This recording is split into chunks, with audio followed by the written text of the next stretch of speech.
And welcome, ladies and gentlemen, to another episode of Triggering Chaos. You could say we're right back at you.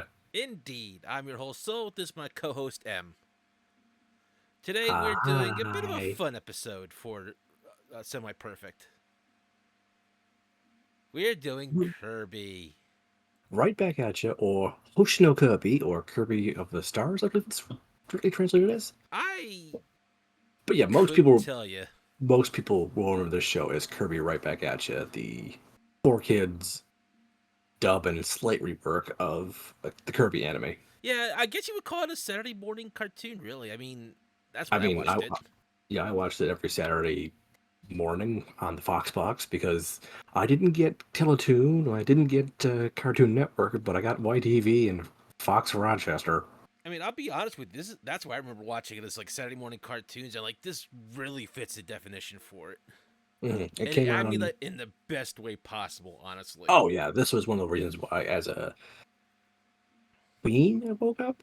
I want to say I don't remember exactly when I watched this show. I do remember I did not watch the premiere of this show. I just remember. Well, despite when you watch it, it definitely has that Saturday Mm, morning cartoon feel. honestly, it's one of the few shows I think belonged on with four kids. I could see it. I Yeah. definitely think it's definitely better than I think some people give it credit for. And I Mm, could see why in certain ways, if you only watched like certain episodes, you might not be into it. hmm But this definitely was a lot better of a show than it deserved to be. Yeah, that's very true, and I honestly think it was a great show for kids, and it wasn't like dumbed down for kids. It was just all ages in the truest Yeah, sense. it also wasn't one of those. It tried to be adult, but for children at the same time. It knew what Mm, it was. yeah, and honestly, Kirby was always aimed at younger players, so obviously his anime would be aimed at younger people. And they understood that entirely and they ran with it. Yeah, there were still some dark, scary moments because every good kids show will scare a kid now and then. Don't get me wrong, but I do think every once in a while a kid does need to be scared. Same. Not to, Uh, like, not traumatized scared. I mean, like, make their imagination go a little bit so that they can grow. jump out of the closet and say boo scared. Yeah, that's one of the reasons why kids love Halloween. It's a bit on the spooky side. Mm-hmm. So, definitely one of the more middle ground ones. And this is also, in my opinion, one of the best. Hey, let's take a video game and make it a TV show. It definitely is one of the better adaptations. I can only think of like a handful that did better. I think there's a handful of good Sonic ones, but that's because they've thrown Sonic at the TV so often that one's bound to stick. Yeah, I would definitely say Castlevania did a hell of a job with Netflix. mm-hmm. Mm-hmm. Like, that was Um, just magnificent in my opinion, but we'll gush about that later. yeah, Mario's attempts at TV shows are really more missed than hits, in my opinion. Don't get me wrong. Don't get me I wrong. There's some good parts to every Mario TV show, but that's just because we've made memes out of them. in my opinion, is the one that were more based on Super Mario Brothers 3 kind of hit well, but I think the one based off Super Mario World might have been the worst. But that one did give us Mama Luigi. well, the one that had the wrestler playing Mario in real life kind of worked out pretty well, but Mm, they were more, few minutes jokes. yeah, they The were trying to. Yeah, and I forget what the term is. Like they're trying to copy something else. yeah, I don't. They're paying homage, Homage is sometimes satire. satire. Yeah, That's what I was thinking um, of. and They then kind of there's the went both Zelda. ways with it. So, Then there's the Zelda cartoon. No. The that was worst. more That's missed to me. But yeah. There was still like good charm to it at places, but most of it was just like, why? Plus, we all quote, "Excuse me, princess." oh god, I think everybody does that at this point. Yeah, yeah, I'm guilty of um, doing it once or twice myself, so I won't. yeah. No, I've felt like doing it a few times too. That was basically me the entire time playing Skyward Sword because, excuse me, princess, you tried to kill me in the first opening. Well, it's you, Em. I would try and kill you too. No, tries to kill every Link. So Anyway, let's move on before we get have a debate about Saturday morning cartoon shows. Yes, let's get in. Let's stay with Right Back at Ya. Which, side note, I've listened to the Japanese opening to this show. It's all right, but Right Back at Ya is a classic. So this is our little pink puffball Kirby, The Star Warrior. the devourer of everything upon the world, including the Yeah, planet itself sometimes. yeah. Depending on when you get into Kirby, you think, "Ah, he's cute. Oh my God, he's made of literal dark matter, and he will devour us all. He is the most terrifying demon of all." Or he's a gentle god. We will please the gentle god. Or he's just Kirby. I kind of like it somewhere in between. Like he's not Yeah, evil. He's just a yeah. ravenous, hungry little puffball. I don't. I get a laugh at the whole Kirby is the divine devourer. He is a god eater. But really, no. Like, while that's funny, that's not his actual character. That's No, his. he's just a nice little pink puffball that's always hungry. Yeah. He's And we're also just only gonna. 8 inches tall, by the way. I know, I right? always Like, get a laugh out of that. yeah, he's actually been blown up in proportion for Smash Brothers. So Well, they had to. I actually saw a video where they gave all the characters their actual sizes. I have not seen that. That sounds I'll hilarious. have to send it to you sometime. I'll refind it, but it's like everybody's in their Mm. correct sizes. As close as they can get to them within reason. But yeah, And you can't see Kirby on the screen. I imagine not. I imagine a lot of people were very upset finding out how much shorter Link is compared to the princesses he's saved. But yeah. I mean, I just love this little guy. I love Mm. playing with Smash. He was a freaking hoot to play. He's never been top tier in Smash, but he's always just fun. We'll get into the next episode when we actually cover Kirby's games, but I'm just gonna say this: I don't think that there's anything besides a couple of spin-off Kirby games that I would consider not worth your time. I really liked him when he had his co-op games. They're some of my favorites. I like his co-op games far more than I like Mario whenever he tries co-op, and I I mean, really like Super Mario 3D World. we'll get into that later. We're going off topic. Yeah. So Kirby in this show is literally a baby. Literally, he He babbles. He doesn't understand things. He crashed on this planet, and it's up to everyone else to help take care of yeah, him and he raise him. crash landed on planet Popstar, Yeah. I and don't he think is the what is possibly the last known Star Warrior, Yep. a group of defenders that fight against evil wherever it may lurk. Mm-hmm. But as he's a baby, he doesn't know how to fight yet. That changes quickly. Yes. Kirby's innate ability from the games is copy. If he eats an enemy with a certain power, he will gain that power. And the show did a fantastic job of giving you a whole bunch of them. Yeah, if we tried to show off them all, we'd be here for a while. So I just found a nice image that showed them all off. Yeah, Well, not they're all my of them, board. but a good number of them. Yeah. Uh, all of these are from the games as well. Well, two or three of them were introduced in Right Back at You, and then they added them to the games, and they were really good in the games. So yeah, worth the wait. Yeah, I mean, This every game Kirby also, game, pretty much every Kirby series has its own little gimmick. So Mhm. that's gonna be a whole talk. Yeah, but here we have some of the most well-known. Like there's Sword, which is homaging Legend of Zelda. He has Link's hat. We got Bomb Kirby, where he literally just has a hat and a bomb. Yeah, it's just like wearing a party hat, which I love that because party hat noisemaker bombs. We got He had, Hammer Kirby with I don't I know what forget they call the that when they the head wrap and he just has a hammer. yeah, it's a very traditional Japanese head wrap where they I would. don't know if that has an actual name, like traditional name they have It for that. does have a name. I used to know it too. We also have Well, Ninja Fighter. Kirby is one. Yeah.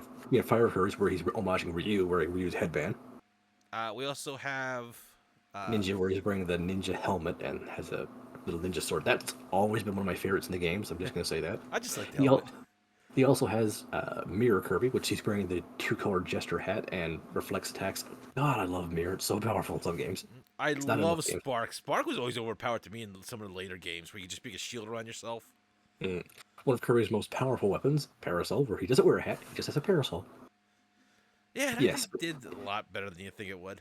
Yeah, but in the anime, he has no combat abilities until he eats part of the monster of the week or a weapon nearby, and he knows that he fight all of a sudden. It's, Just so we're clear, however, one of the most devastating ones is singing Kirby. yeah, Mike Kirby can't sing. Oh but he my god! can't. The joke is that he can't sing, but he still likes the sound of his own voice, and pretty much just yells Has, it into the microphone and kills everything on screen. have you ever seen like a toddler get near a microphone and hearing their own voice echoing? No, They love it. They don't know what they're doing, but they love the extra noise of themselves. It's funny to them. yeah, well, makes So sense. Kirby Babble singing terribly is adorable, but unfortunately for us, the viewers, that we also have to suffer through god awful I sound. think the only one on here that wasn't in a game yet is I think this is Feral Kirby. That is Stick Kirby. Water Kirby also wasn't in the games yet. No, Water Kirby made it to the later No, no, games. no. In the later games, yeah, but that Stick Kirby, I think, became Stick Kirby. Mm, It just looks different in games. I could be possibly, wrong. I couldn't remember that one, but I do remember that those three powers that weren't in games but debuted later were also the episode that was paying homage to Kirby Air Ride, which was the last Masakai um, Sakurai made Kirby game. Which, God, I loved Kirby Air Ride. no, because I think Stick Kirby's right here because he's got the stick in his hand. Oh, that's Ribbon Kirby, I think. Huh? Which I think became Whip. Possibly, I might be confused. Like some of I, these are like yeah, they're tiny design images, changed. and we have not like rewatched the entire show for this. We just watched a couple episodes. Yeah, trying to watch the whole thing before this came up is like insane. To be fair, a lot of the episodes are just one-off episodes, so you don't really need to They're watch every also episode. pretty generic episodes. If you see the Saturday morning cartoon show, they're enjoying to watch, but it's like, Yeah, there's only like a handful of multi-parters, and those are the best episodes of the show. I'm not gonna lie. yeah, But speaking of the show, we need to get on to the actual other characters. this Kirby. is Tiff.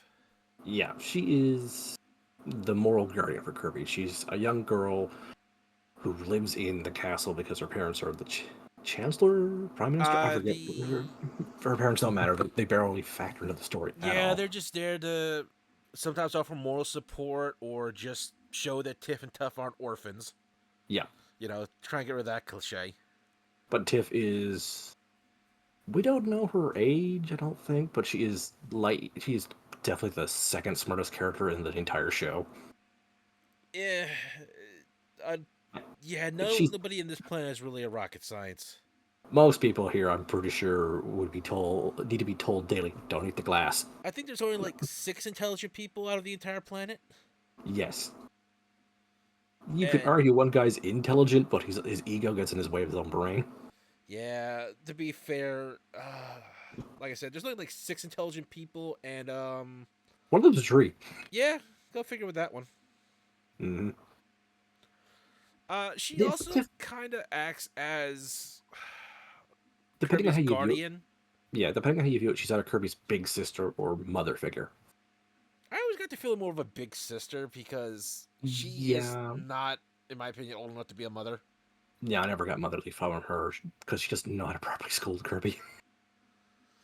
Well, there's also that. It's like she's been told that this is this great hero coming from the stars. Oh, by the way, you got to raise her next couple of years. Yeah, she does kind of also really, really overshower praise times because she herself is a kid. And I do like that about her. She is smart, but she's also a kid. To be fair, They, when she was told about the great star warrior Kirby coming to save the world, she had the idea of a dashing knight coming to swoop in and save the day. I forgot about that. That was cute. And then she gets this. Puyo! Yeah.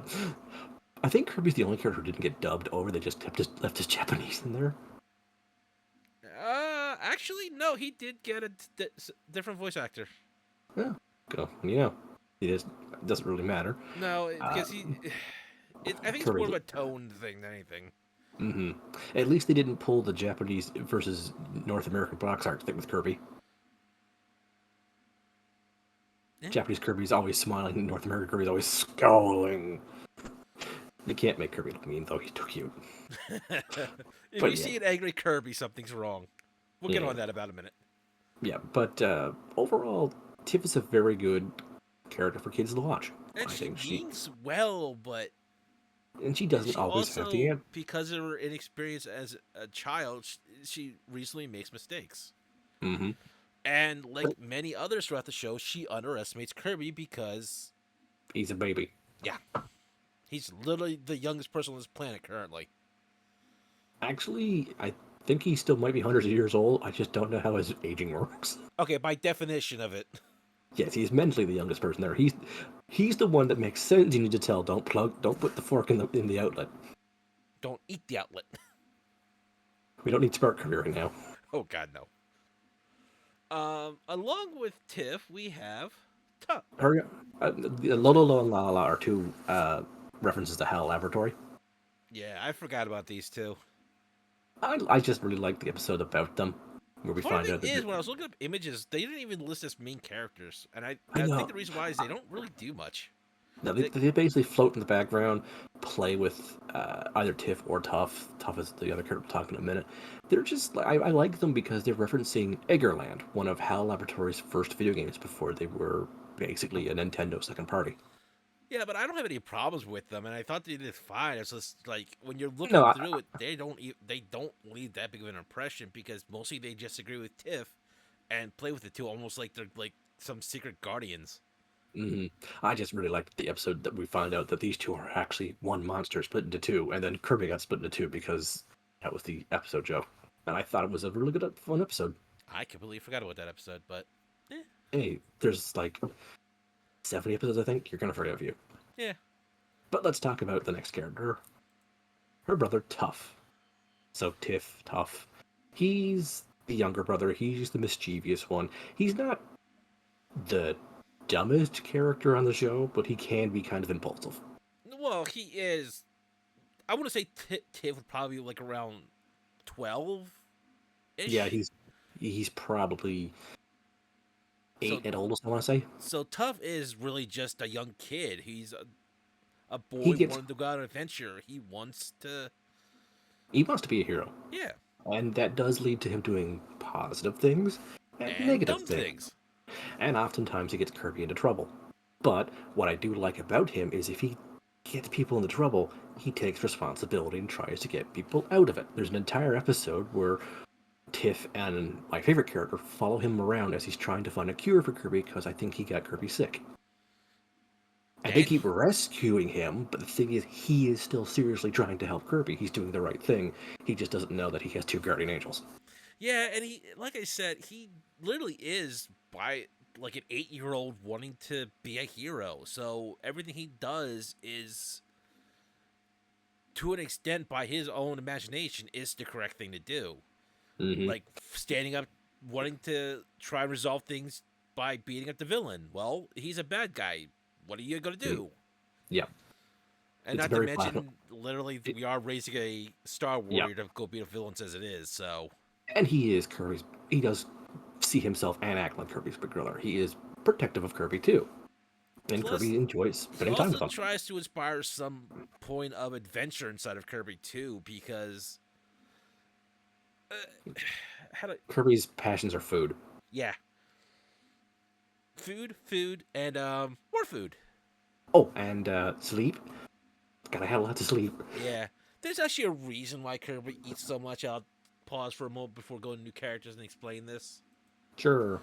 In the show, Kirby is basically, as I've said, pretty much a black hole. And everything he eats is pretty much set into a void, a galaxy void inside of him. So he can never be full. So everything he eats is technically still alive inside of him. Kind of in like sort of a animated stasis.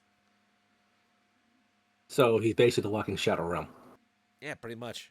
No wonder 4 Kids loved him so much. And basically, I think in one of the later episodes, he basically sends a subconscious inside of himself, and He gets sent into a nightmare of himself. and able to access any power he's already eaten. Mm. So yeah, that's fun. This penguin, I'm assuming it's a penguin. It's a penguin. Okay, good. This is King D. He's usually the breakout character of the show. He's also one of the dumbest. Yeah. He has his moments of intelligence, but as soon as he has an idea, that's it. He just decides to think about anything else with his idea. He's like, I've got a plan. What about the flaws, Your Highness? Don't care. The plan is flawless. It's my plan. Yeah, he is the king of the planet Popstar, apparently. Well, they certainly didn't elect the guy. I am just curious how they even allowed this. But he's got the famous catchphrase, I got a club in that there Kirby! Everyone Yeah, loves he his dumb speaks with that voice. accent. Yeah, everyone loves his dumb voice. People I know who hate this show love his dumb voice. I generally do enjoy him. He's just kind of fun to watch because you know his plan is going to have so many flaws in it. And most plans backfire in his face or leave him massively in debt. We'll discuss that in a few moments too. Yeah, but Um, he can't stand he Kirby. generally doesn't care about. He's your typical dumb villain. Doesn't care Yeah, about anybody but else besides himself. he'll, Blames he'll everybody else for what goes wrong in his own plans. Yep, he's also the miserly evil guy who like, oh hey, the children have a park there. Let's demolish it and make a giant statue of me. Um, thinks he is indeed the greatest. Takes massive advantage of his troops until they actually strike, and then he has to figure out how to take care of them better. Um, feels threatened by Kirby because Kirby's like this Getting more, all-inspiring hero. getting more love and attention too. That belongs to me. Um, like I don't even know if this planet really even needs a king because it's like kind of self-ran at this point. Mm-hmm. So I think he just somehow got into being a king just for the attention it gave him. Yeah, he's definitely the biggest guy in the area too, so it's kind of hard to fight him off. Plus, he's got a hammer. Yeah, he's pretty skilled with that hammer. He's also a really skilled driver. Oh yeah, I forgot about that. Mm. Um, plus he also has some minions. Yep. This is This is, Eskar Goon. yeah, his right hand man, his probably the only one on his side with a brain cell, but is terrified of the king to the point where, yeah, I'll shut up. And can sometimes let his ego get away with him. Mm. Like, I think he does realize he's smarter than King Dedede, but at the same time, I don't think he realizes it's not by much. No, it's not by much. He also realizes that if, the king decided to smash him with that hammer, he's a snail. Yeah, it's not like he's going to be able to run away. No. And I don't think that shell's going to protect him very well. Well, the only thing the shell's going to do is make King Dedede use him like a racquetball. Pretty much, yeah. Or a golf ball. You know, that'd be like a fun game for Kirby. Yeah, Escargot has actually appeared in like one Kirby game. But he generally does try at least to advise King Dedede not to spend all their money on one Yes. project. Fails Yes. miserably, but at least he tries. But he also is right there to whisper to the king a bad idea too. Yeah, he sometimes doesn't have the best ideas either. No. He's very much along the lines of his ideas are better, but they're lazier. So they're gonna fall apart real fast. And really, that's it. yeah, That's their dynamic. Is one of them is big, loud, and has dumb plans. The other one is conniving and has bad plans. yeah. That's really not a good plan between the two of them. No, they are cowards throughout most of the show. Whenever something is a bigger threat than Deity himself, they're cowards. Well, And they have been rescued by Kirby almost every episode, and not like maybe once or twice they thank him. yeah. To be fair, neither one of them like Kirby. Eskar Goon No. doesn't like Kirby either. I don't understand why Esther Goon doesn't like him. I think it's because he's just evil, for evil's It sake. might be. There's like a handful of episodes about him that actually flesh out his character. Like one episode, it's the stereotypical, he lied to his mom about his job, so King Dedede pretends to be his servant while Escargot pretends to be king. Hijinks. Yeah. One really good one is a monster latches onto him, and the monster's ability of the week is whatever he's on top of, you forget that person existed. So everyone forgets who he is, and he remembers who he is, and he's like, why does no one remember me? And then you get to find out that Deity doesn't care, that he lost his assistant. He's like, yeah, there's a void here. I don't care. My ego will fill it very quickly. But and it did. Yep, but Tiff and my favorite character still take contests on him. They don't know who he is, but like he clearly knows us. That's quite interesting. We don't remember him, but he knows us. We should take care of him. Find out what this mystery is. I think that's more because they were just having a fun mystery to solve than anything else. Definitely for second character. We'll talk about in a minute. Because, like I said, he's Tiff is just not nice to anyone either. He's not like a no, credible counselor to the king trying to at least help the people. no. He is. Whenever the king knocks somebody over, he's right there laughing with them, honestly laughing. Not like, oh, the king is laughing, I better give force laugh. No, I think the reason why he got the job is he was the first person ever to get the sense of humor. Yeah, and really just enjoys being as evil as King DDD. He definitely got the job by nepotism. Now, This is this my fine swagger of a character. uh, what should have happened is guys should have heard a Spanish guitar riff, which no, that's actually in the Japanese version. The Four Kids did not make that up. Four Kids ran with that joke and gave him a Spanish accent. I kind of like the Also, Spanish accent. also side note, he shares the same voice actor as Brock from the first few seasons of Pokemon and Seto Kaiba. That explains so much right now. It does. Eric Stewart is just one of my favorite actors Four Kids ever hired. But yeah, this is He do a Spanish accent pretty well. I'll give him that. a lot of people say it's a cringy accent. I don't really know. But yeah, he is supposed to be the king's Captain Knight. In fact, he is one of the last Star Warriors in hiding. Yeah, it's kind of suspected that he's of the same species as Kirby. Yeah, especially in the games, but we don't know because we never see him ravenously eat like Kirby does. I don't think I've ever actually seen the fella eat. We do know one thing about him, though. What's that? He's a terrible cook, apparently. We've only ever seen him without his mask in games, and it's never in canon moments. Kind of like one of those side off moments. So Yeah, take that as you will. yeah. But But he's a damn fine swordsman. mhm. He is also a mentor to Kirby, but he is very much the sink or swim kind of mentor. He's not gonna rush in every time Kirby's in over his head. He's more on the lines of, if Kirby is literally going to die, then I step in. Because I believe Kirby can win this. He is stronger. Like, he's the only one in the entire show who knows what Kirby's limits are. At the same time, he kind of doesn't. He knows Kirby's physical limits. I think it's more that he has expectations of what a Star Warrior is and knows what at least the standard limits are, and expects Kirby to live up to those despite having the mentality of a baby.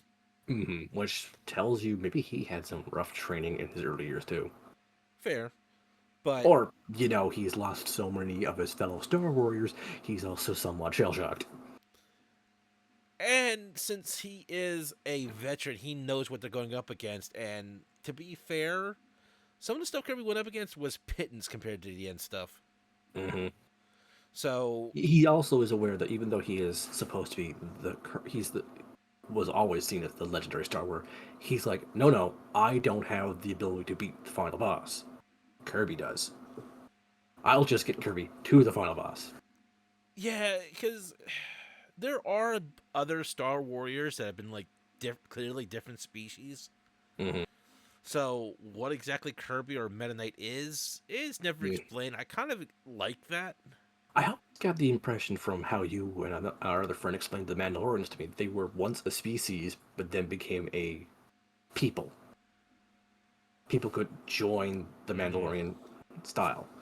And that's why I think I Star just Wars meant were. Kirby and Meta Knight specifically. They're the last of the Star Warrior species, but you can not be part of the species and join the Star Warriors. And we do get to see clips of various Star Warriors throughout from the past, and yeah, you can see they were pretty badass. Meta Knight also clearly tries to teach Tiff to think outside the box in a lot of cases and try to view Kirby less as a child and more as a protector. I would never say a warrior per se, No.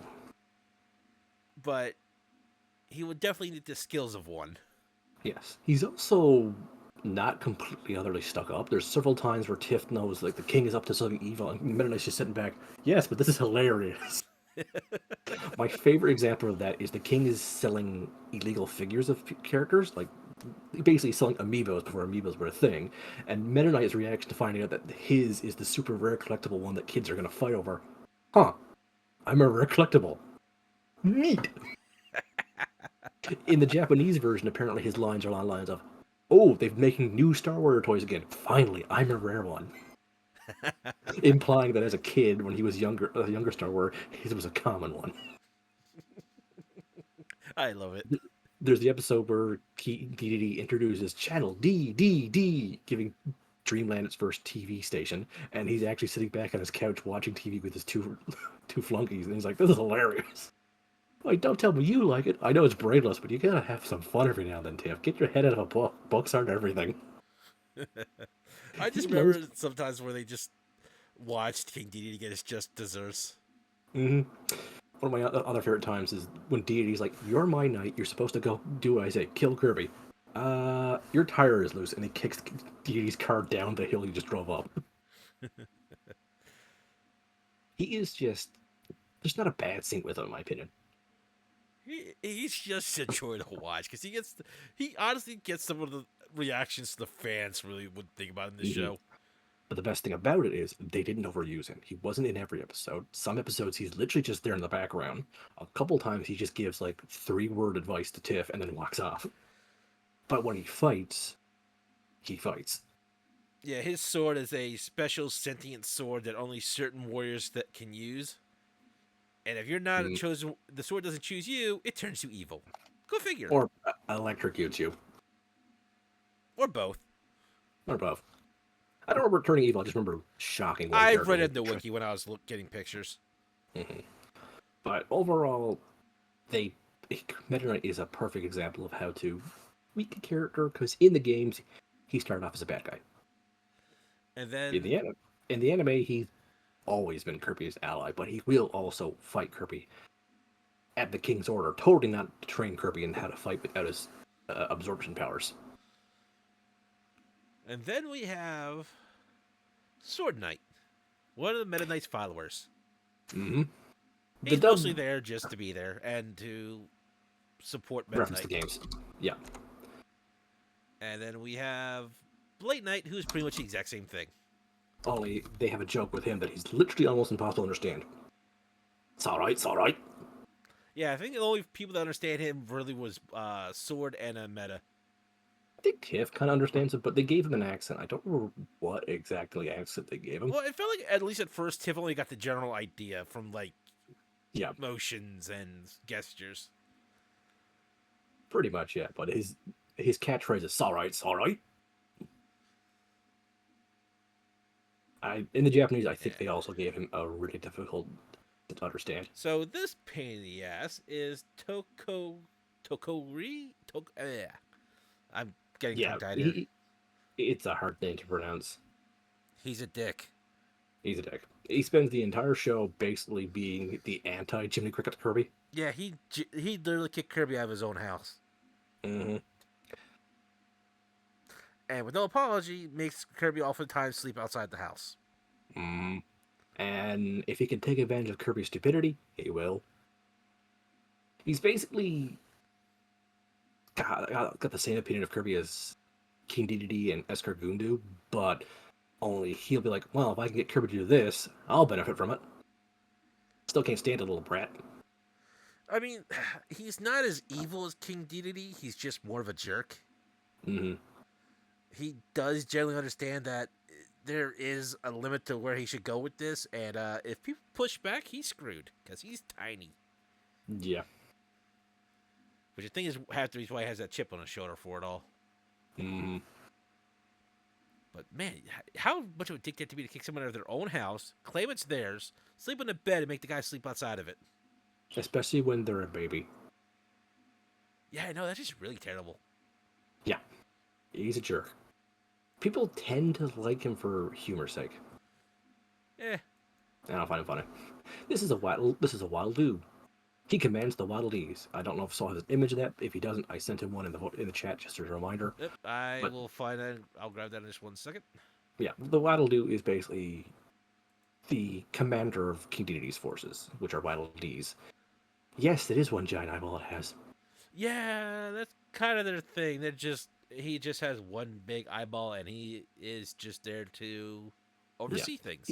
He speaks for the Wild D's. The Wild D's don't say anything.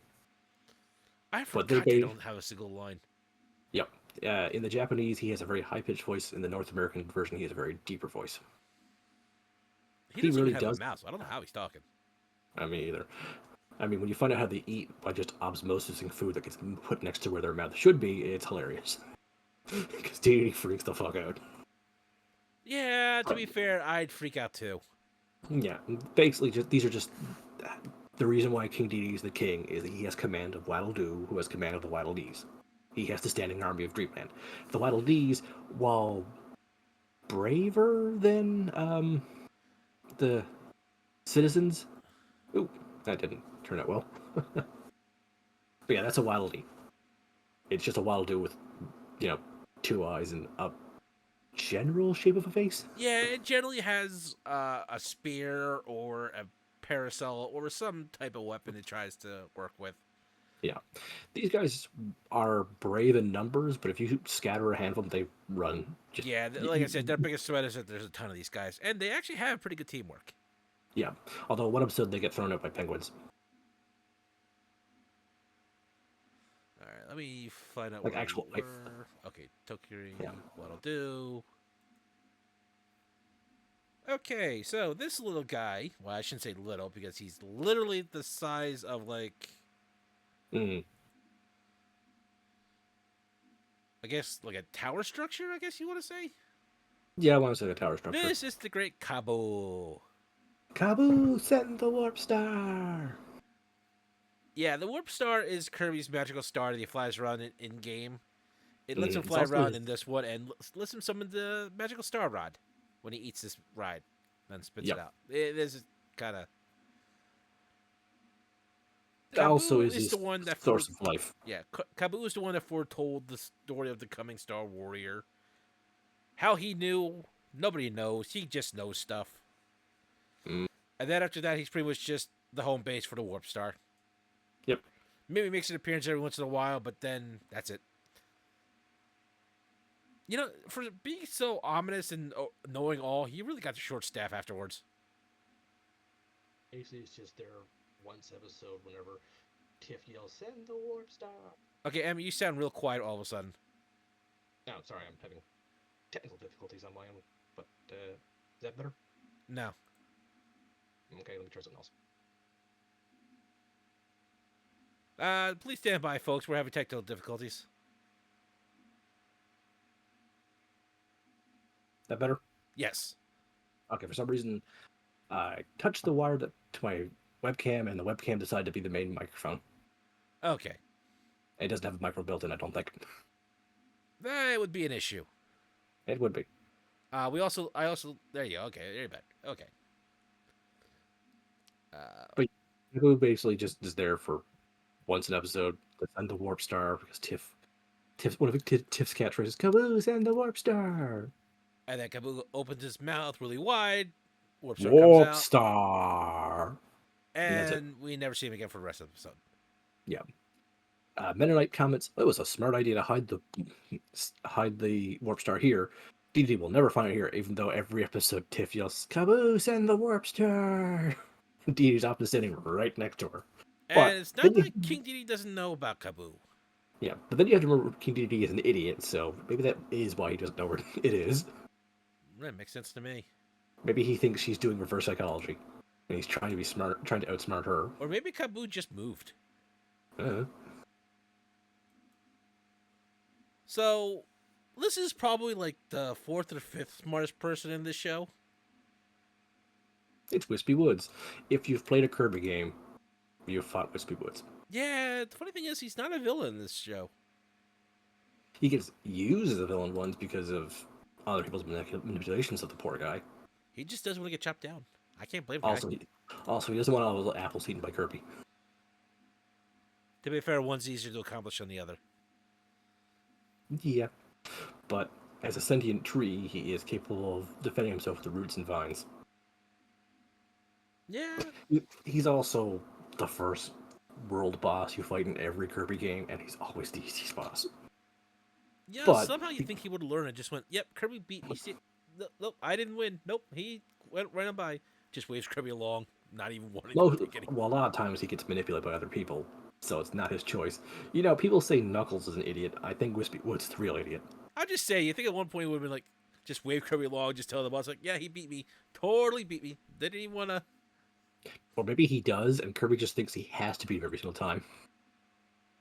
Oh boy, tradition! Holds up an axe.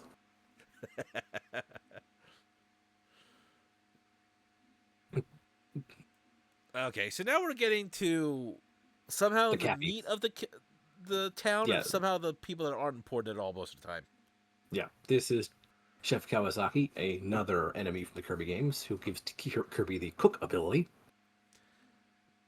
The joke in the show is Kawasaki is a terrible cook. But Kirby still loves the food. Hmm. He's also the town's only cook. Yeah. Mm. Yeah, like a lot of Saturday morning cartoon shows, there's a wide cast that have various personalities, but in the long run, only a handful of them matter. Yeah. This is Mabel, and she's Mm. hilarious to me because King Dedede is superstitious, and he goes to her, and she tries to make him do good things for the town because to try and get rid of whatever's making him superstitious at the time. Hmm. She is one of the smarter characters. Not that bright, but at least her head's in the right place. Yeah, and plus anyone that can it's not hard to manipulate King Dedede, but at least she does it for the better. Hmm. This is the mayor who just Probably stands around almost. and has no point in being there because they have a king that Yep. passes laws for anything he feels like anyway. He just goes along with it. Yeah. Like he can say it's unjust all he wants, but he Yeah. gets superseded whatsoever, so you're kind of pointless. The Cappies are also enemies from the Kirby games, but usually they're wearing mushrooms on their heads. So that's what they were. I was trying to remember where I saw these guys from. Yeah, because you usually kill them so goddamn fast you forget they're there. This is Yeah, the town he's doctor. not. I don't think he's a Cappy, but he's there. He's there for a few episodes. I just find him really funny because he's a doctor, but he's scared of needles. I mean, it's better than being a doctor and being scared of blood. Well, no, because you see a needle more often than you'll see blood because you got to pull the needle out first. Yeah, but you're a doctor. You're going to see blood eventually. Yeah, you're a Like doctor. You're going to give injections for diseases eventually, too. Hmm. I think I'd still try self-medicating first. Fair enough. This is kind of like Tuff's mentor, or Tiff's, I'm sorry, Tiff's mentor. He runs Yeah, a he's curio shop and is very interested in the past. slash museum. He's definitely the smartest Cappy, but he's also completely useless for anything combat related. Yeah, and he's also the person that should be able to prove that King Dedede is not the king and doesn't go about doing it. I Hmm. mostly think so that he doesn't get bothered by King Dedede and his army of Waddle Dees. Yeah, I mean, as incompetent as the Waldies are, they're still like 200 of them, and all of them with long, pointy sticks. Yeah, and that's just one Cappy with a mustache or Yeah, beard or yeah, nose yeah. hairs. I'm not sure what that is. He's no Indiana Jones. He's not going to fight off the odds. Okay, on to one of the new Star Warriors. Knuckle Joe, based off the enemy, Knuckle Joe, who usually gives Kirby the fighting ability, also gives Kirby the fighting ability. He starts to show off for revenge. He, Yeah, that's going to be a he's, running theme for this. he's one of the monsters of the week, but unlike most monsters of the week, rather than explode, he befriends Kirby. Yeah, his father was a Star Warrior before him, and I believe he thought it was betrayed by the other Star Warriors. Hmm. But his father was turned into a monster, and one of the things that stopped his father from being a complete monster was his thoughts of his son. He still had to be struck down for the sake of the universe. Yeah. So later on, Meta Knight He, and Kirby befriend Knuckle Joe and have a friend and ally that's working undercover in the enemies. Yep. I wish he came back more often, especially the final episode, but he didn't. Yeah. He and Kirby have a cute little bond. Like Knuckle Joe has he's talking to him, like he rubs the bridge of his nose where his nose should be, and Kirby when he sees it tries copying it, and it's really adorable because Kirby's a baby. He copies things. And Kirby has no elbows or fingers, so it kind of comes out a little oddly. Yes, still adorable though. Oh God, yes. Kirby holds things. Kirby holds things the same way the Powerpuff Girls do. You just don't question it. Everything Kirby does is adorable because it's just adorable. I don't know. That time Kirby was mishandling an Uzi wasn't adorable. Yes, it was. No, it wasn't. This is Sirica, I think it's pronounced. I believe you're right. And she's also someone with a grudge against Meta Knight. God, the guy got some grudges out the ass. It's Sirica or Silica. I can't remember which one they used for Yeah, the North American. Sirica. Yeah, it's also written as in the R is also replaced with Yeah. L. Like I said, don't remember But which is the. her mother was, I believe, the original wielder of Meta Knight's sword. If I remember. Yes, the Galaxia. She first wielded the Galaxia sword. And she thought Meta Knight killed her to take it. She goes out for revenge. Has a, they can say that's a knife, but that's definitely a sword for their species. Yeah, it's also a gun. It's a flamethrower. It's also a rocket launcher. Yeah, it's a universal pocket knife. Yeah, let's go with that. I'd love that idea. Yeah. If I can't She's one of shoot the you few with the blade, I'll shoot you with this rocket. Mm-hmm. She's one of the few characters who never came to the games. As of yet, we're still waiting for that. I would not be surprised if they pull out eventually. Again, she's like Knuckle Joe. She appears, helps out, and that's basically she's kind of like the on again, off again side character. Yeah, but she's well remembered by the fan base because A, there weren't many females who did anything in the show. Prize.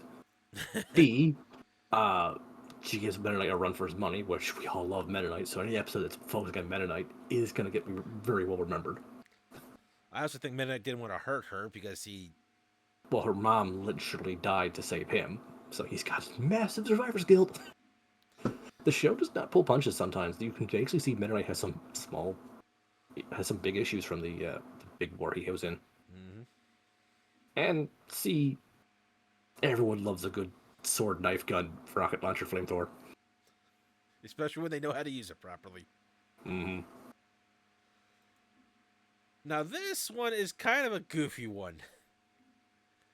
This is Quaxano? Quixano. You can figure out how to say that yourselves. Mm. He's basically based off what I believe is Don Quixote. Yeah, he's basically a Don Quixote stand-in, which... Alright then. Yeah, it was fun to watch, and Tuft got him into problems, telling him that, to be fair, he wasn't entirely wrong. King Dedede is a monster. So, yeah. I don't think anybody would shed tears if it actually succeeded. No. But he shows up. He believes he's some grand warrior, soldier, hero thing, and basically tries to kill Kirby at first because he thinks Kirby's a monster. Mostly because Dedede lies to him. Yeah. And just silly characters like this that pop up always make me smile because it's just there for just the amusement of it. The show generally doesn't take itself too seriously in the best way. This is Princess Rona, Rona. This one I don't remember in the slightest. She was an ambassador from a different planet, and she was disguised as one of the handmaidens trope. Oh, yeah. And then Tiff had a crush on her, blah, blah, blah. And when she was found out that people didn't really care she was a princess and pretty much treated her the same. Mm-hmm. So...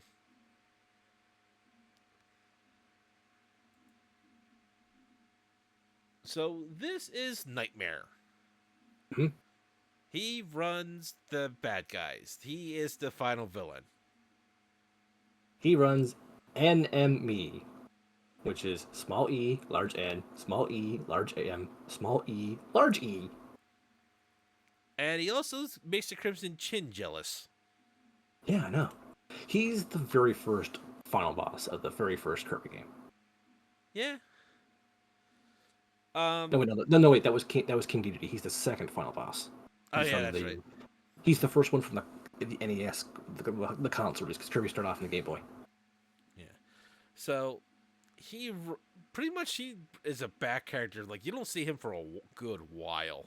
No, Meta Knight references him a few times, Mm-hmm. basically saying that the company that he's in charge of is just his way of getting control without having to start wars. Yeah, which it kind of makes sense. I kind of like the idea. Yeah, his company NME sells monsters at exorbitant prices. So either A, you're gonna, I don't know why you even start selling these monsters, but some of them have some useful abilities that aren't just destruction, but most of them are just destruction. What probably his plan is to basically keep sending monsters out to places to either A, bankrupt a planet until they have to submit to his wills, B, had or the B, planet take out the strongest thing there so it can take over for him. or C, have rival factions summoning his monsters until the point where his monsters are all over the place, they can just turn around and conquer for him. Yeah. He is also called Nightmare because he is sentient nightmare. He can't be harmed. You get too close to him, you fall into your greatest nightmare. Which for Kirby was food exploding around him he couldn't eat. Yeah, well, simple things for a baby. Mm-hmm. I think that's might have been why Meta Knight was trying to train him so fast, is because as a baby he was the least Yep. likely to Yeah. be. Scared. Yeah, Because you know how weirdly fearless kids can be at times. especially toddlers. Yeah, I know. And it's mostly because they don't know any better. Exactly. So Kirby's innocent fears and then innocent desires for hope are what saves the day. It's kind of cliche, kind of cheesy. It's honestly the worst part of the show is the last 10 minutes of the final episode, if you ask me. But to be fair, if you ever played a Kirby game, you kind of see it coming. You really see it coming. So, This is this is his assistant. This is the salesman, just referred to as the sales guy or customer service. mm-hmm. He Uh, also has Crimson Chin Envy. this is one of the few things 4Kids edited. They took out Holy Nightmare, which is the Japanese name of the company, and just replaced it with NME, or usually the screen is just black behind him. But Yeah, I'm not that's sure which also one I his. like better. I for NME, it's more fun to say than Holy Nightmare. Yeah, but the Holy Nightmare kind of gets it across better with the Nightmare being the guy running it. I guess that's why I don't like it as much because he's trying to be behind the scenes. Yeah, fair. But yeah, I also love how he has an abacus calculator. Yeah, and That's how much that's King Dedede owes the company at one point. yeah. Despite the fact that King Dedede is the king and can print his own money, he's causing a massive inflation because of it. And Nightmare Enemy sells more than just monsters. They sell food, equipment, teleportation devices, which is how they get monsters from one end of the galaxy to the other. I mean, I don't Uh, think there's enemy really cares about the money. They just kind of do it to try and get the planet. mhm. Like they keep sending King Dedede like monsters no matter what anyway. Yeah, and Especially when they find out that Kirby lives there. yeah, they keep pushing Dedede to destroy Kirby with a monster. I need a monster to clobber that there Kirby. That's what we do best at NME.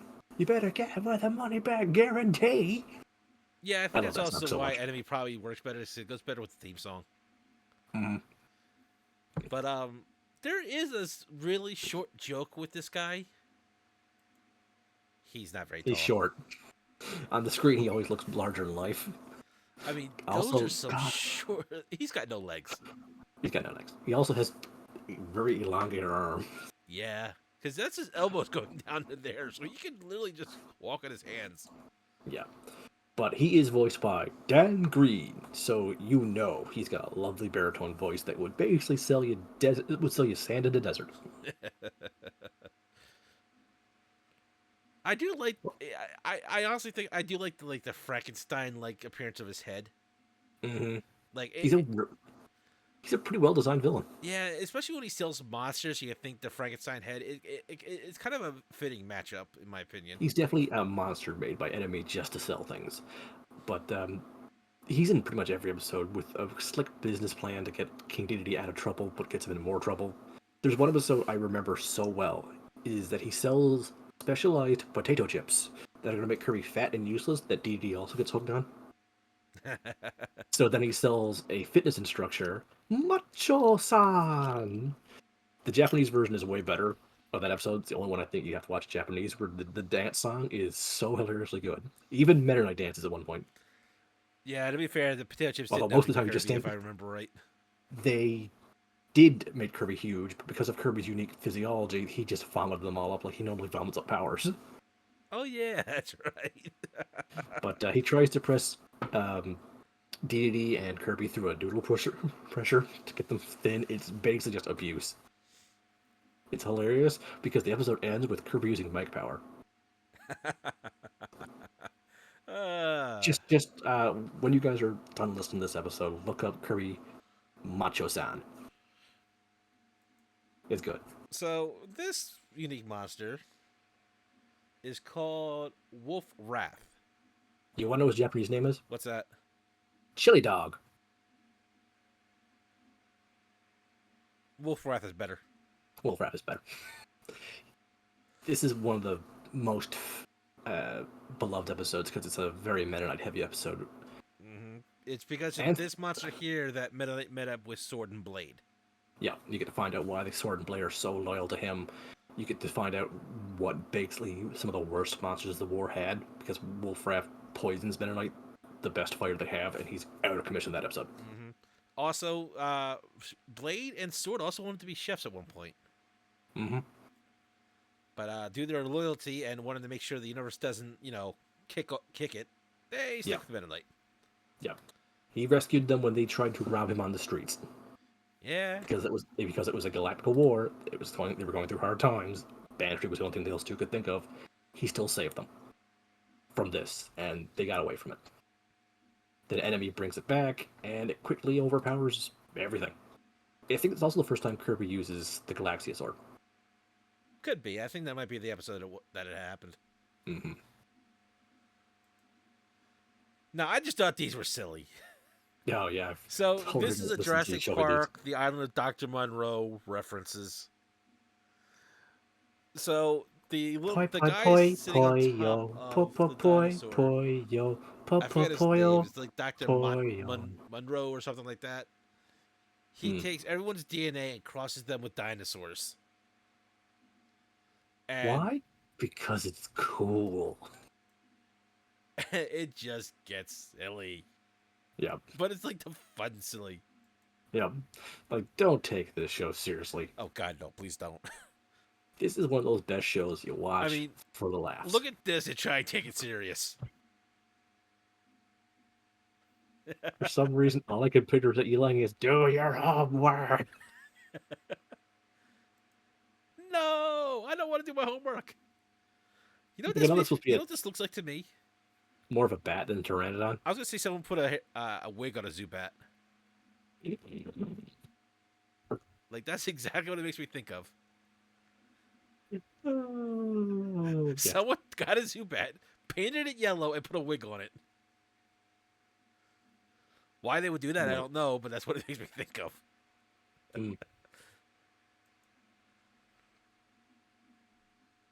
This is Fryklops, a chef-based monster. So, again, don't take this show seriously.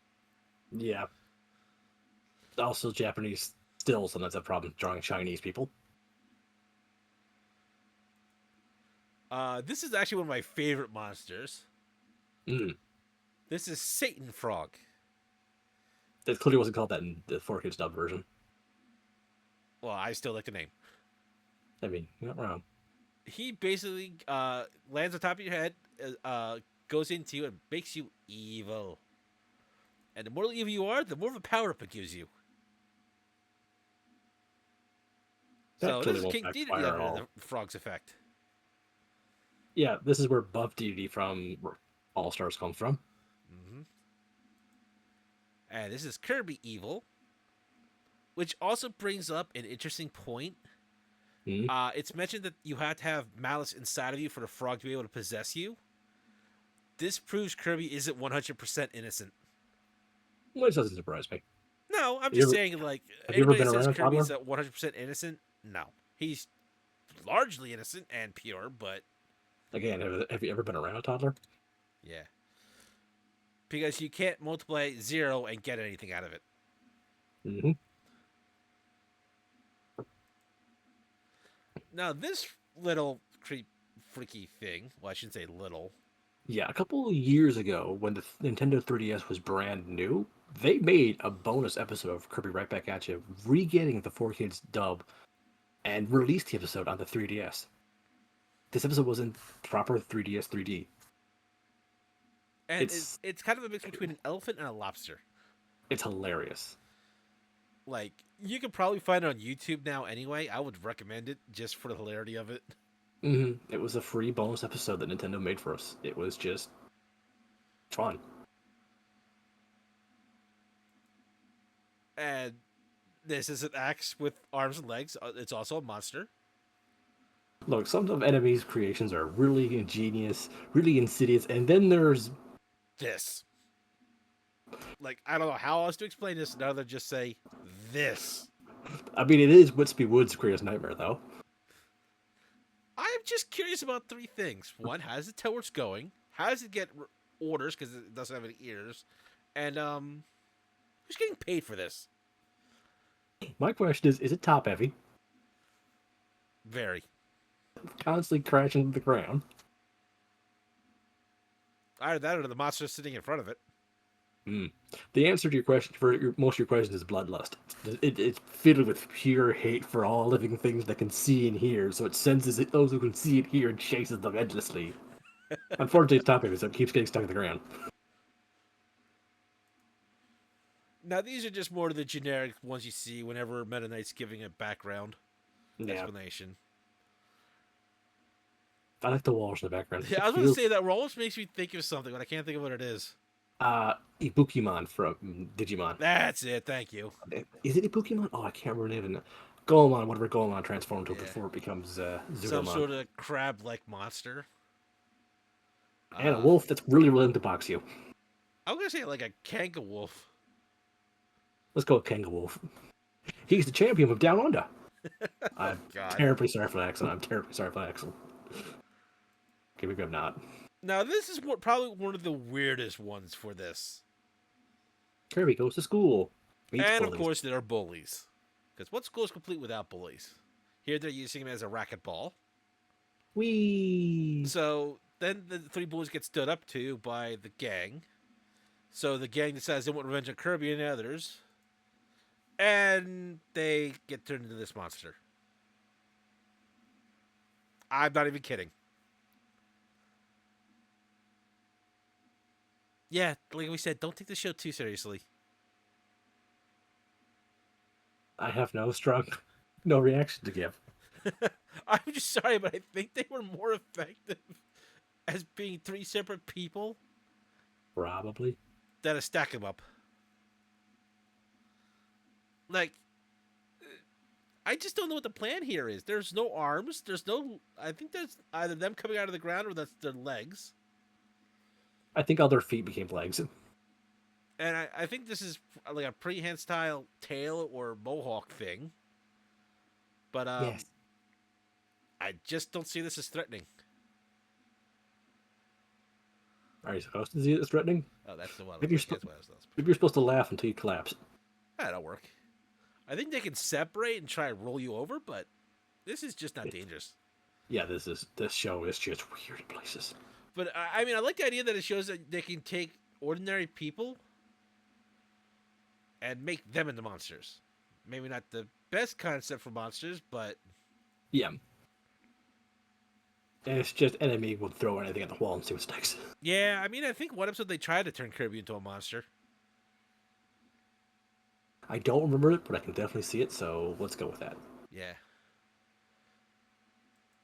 I mean, like we said, there is no reason to take this show seriously. It is just goofy fun Yeah. for everybody. That it's one of those shows where you can just sit down and enjoy it and just not need to think too hard about it. And that's why it works so well for Kirby. Kirby games don't take seriously. Like we all, like a lot of people will do big long lore videos about Kirby, about how deep and destructive the characters from Kirby are, how Kirby has slayed multiple gods. That's fun, yes, but seriously, don't expect the games to take that to the forefront. It's background information for us to read. Just enjoy the wackiness. Yeah, There's one game where Kirby goes on a rampage because one guy stole his slice of strawberry shortcake. what's that the mirror game? No, that was Squeak Squad.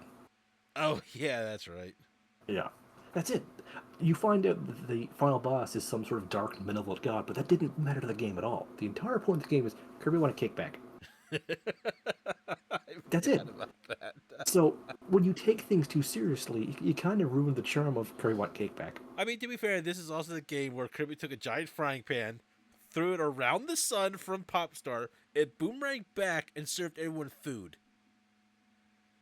So, no, I'm not taking anything too seriously in this show. No, do not. What you should take seriously is the music of this show is actually really good.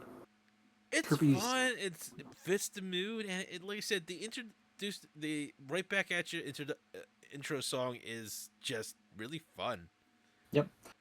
You also I love the sound whenever Kirby gets powered. Dun dun dun dun dun dun dun dun dun dun dun dun dun Oh, that also dun. reminds me that Meta Knight always shows up to introduce a new Kirby, Yep, that's fire which is Kirby. always so obvious. I It's love just one episode where he shows up amazing like Kirby.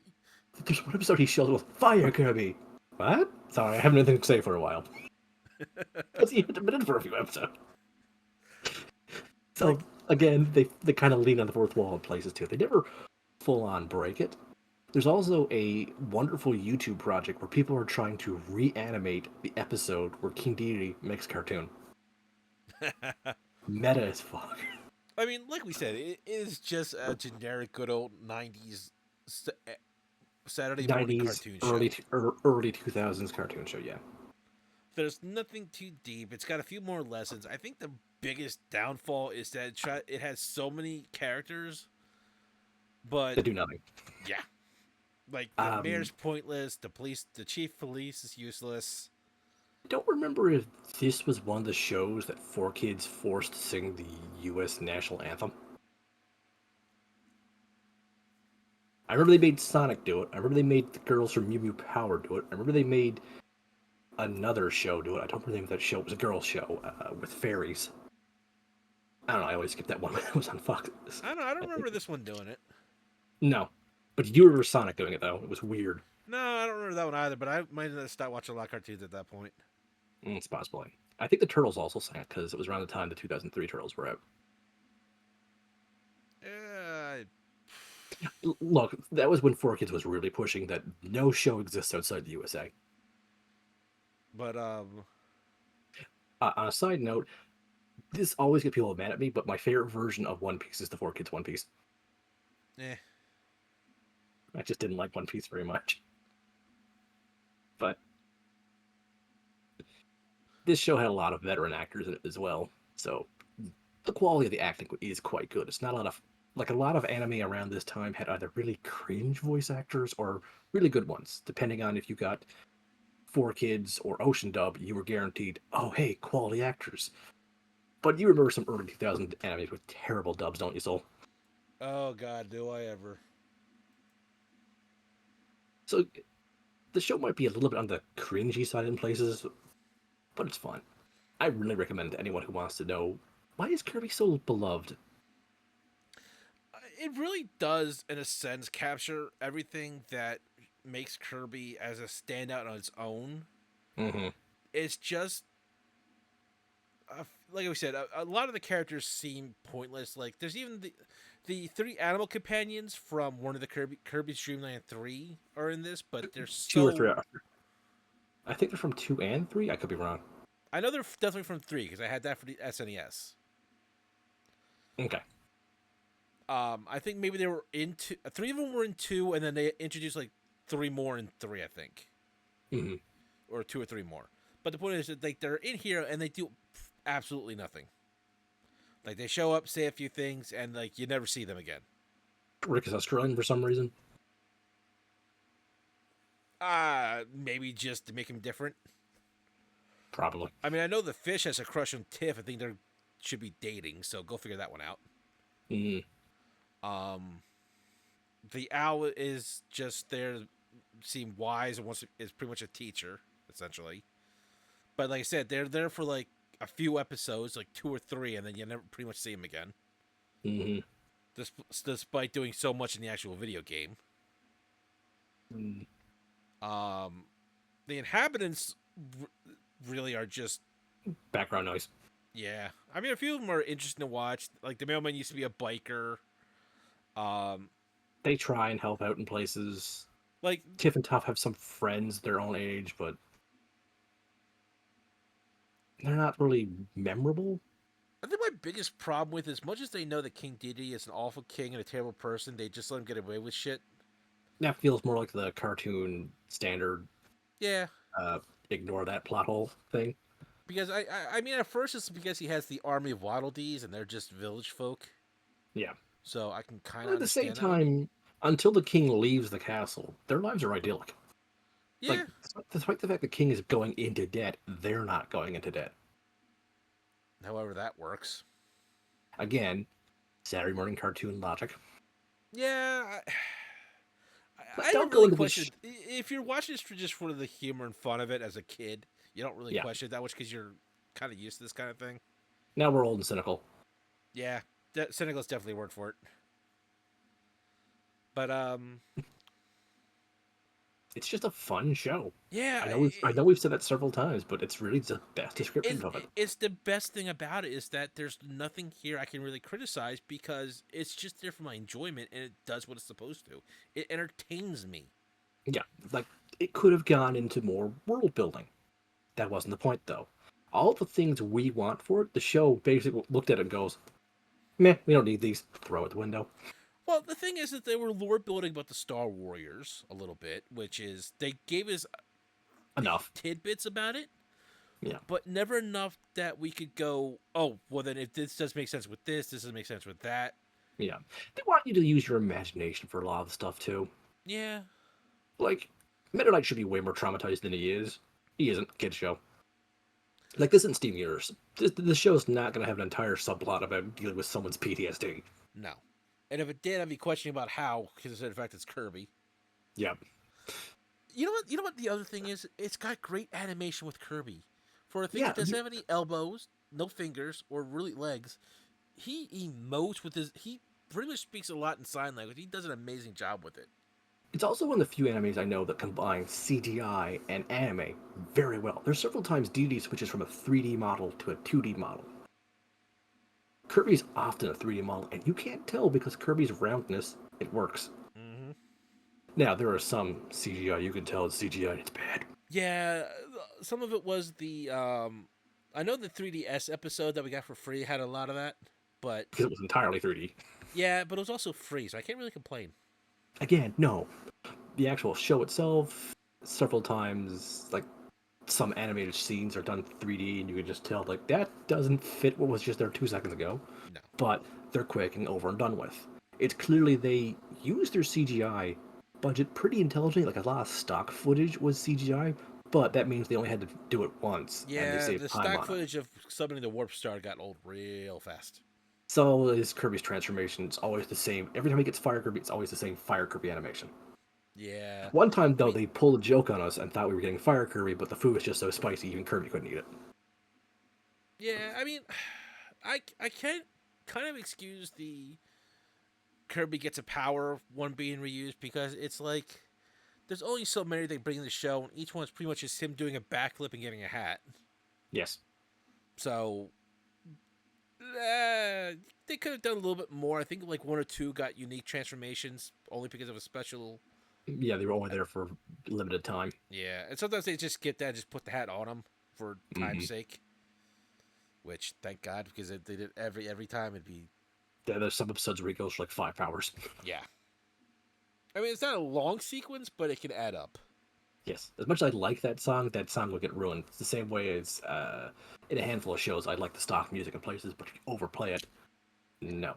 The music, like M says, no matter what's going on, it fits the scene. I mean, I will never get tired of Meta Knight's Spanish guitar because it's only like a single riff. Good though. I was expecting if they ever got serious about breaking the fourth wall, someone would be asked where that music is coming from. Pretty sure if there's a Kirby Bridge series, that's the first joke everyone makes. um, It's a bit difficult to track down now because of the age of the show. It's also from 4Kids. 4Kids' licensing yeah, issues are a that bit bad. also somewhat made trying to watch more episodes of this a little tricky. Hmm. If you can find it, though, I do recommend it. I Hmm. don't know if they ever released DVDs of it in the West. There are, I think there are like Amazon and places like that. They're probably overly priced, though. But if you can find this, I definitely recommend it. Just watch a handful of episodes. Like, you don't need to watch the entire show. Watch as many as you want. I You're think done. like Emma said, I think there's like 70 something episodes. And there's only like 4 or 5 multi-parters. If you can find a full set, I definitely recommend giving it a watch. Yeah.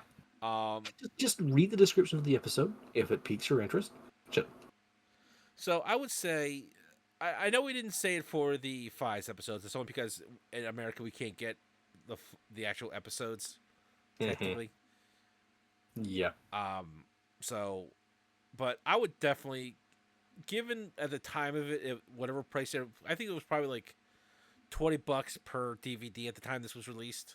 That's not right price. Somewhere around there. Yeah, I would definitely say that. Like, if you consider 70 episodes, there's probably like probably put like 10 or 12 on each disc.